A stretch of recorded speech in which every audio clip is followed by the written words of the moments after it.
তুমি ড্ৰাগছ সৰবৰাহ কৰা, তুমি ড্ৰাগছ আৰিয়ানহঁতক দিয়া, কিবা ক'বা? ছাৰ বেলেগৰ পৰা আনিহে খাওঁ মই। তুমি কাৰ পৰা আনা? ছাৰ বহুতে বহুত কথা জানে। তুমি কাৰ পৰা আনা? তুমি কাৰ পৰা আনা? যোৰহাটত কোনে তোমালোকক যোগান ধৰে? তোমালোক সৰু সৰু ল'ৰা ছোৱালীক কোনে যোগান ধৰে? ছাৰ জনাই জানে।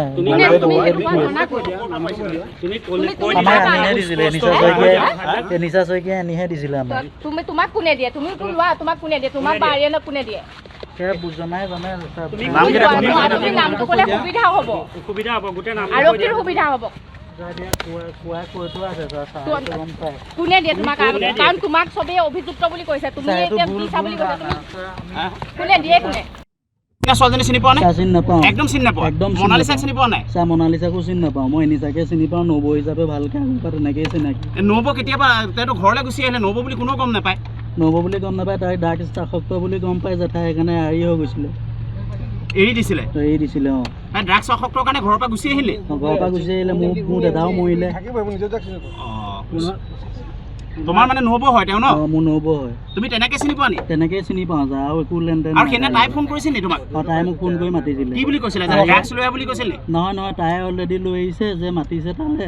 আৰিয়ানেতো নালাগে বুলিয়ে কৈছিলে, তাই কনভেন্স কৰি আৰিয়ানক মনাইছে। আৰু যেতিয়া তাই ছোৱালীজনী যেতিয়া হেৰি হৈ গৈছে, তেতিয়া তাই তুমি গম পোৱা নাই? সেইটো সময়ত মই নাই। সেইটো সময়ত মই নাই।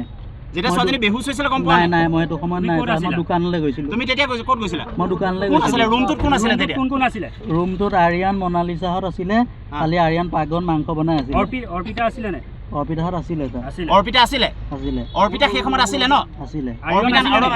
অৰ্পিতা আছিল নাই এইটো কোৱা? আছিলে। আৰিয়ানকো সোধক ছাৰ। মানে আৰিয়ান তুমি এই কথাটো ফাঁকি মাৰিছে তেওঁলোকে? আমি খোৱা তোমাক কোনে দিয়ে? কোনে দিয়ে? তোমাক কোনে দিয়ে?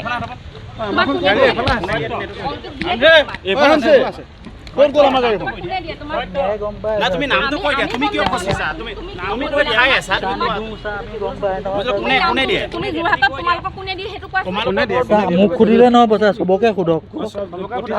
অকল মোক সুধি আছে, মই ছাৰ গমেই নাপাওঁ এইবিলাক।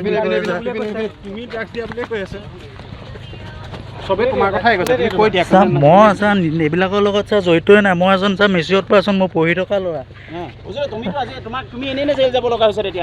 এনেই জেল যাবলৈ নিজে ছাৰটো নিজে মৰিছে ন? কোনে দিয়ে ছাৰ? এতিয়া ডাইৰেক্ট কেনেকৈ ক'ম? যিকোনো খবৰৰ বাবে যোগাযোগ কৰক 9181307221 আমাৰ এই নম্বৰত।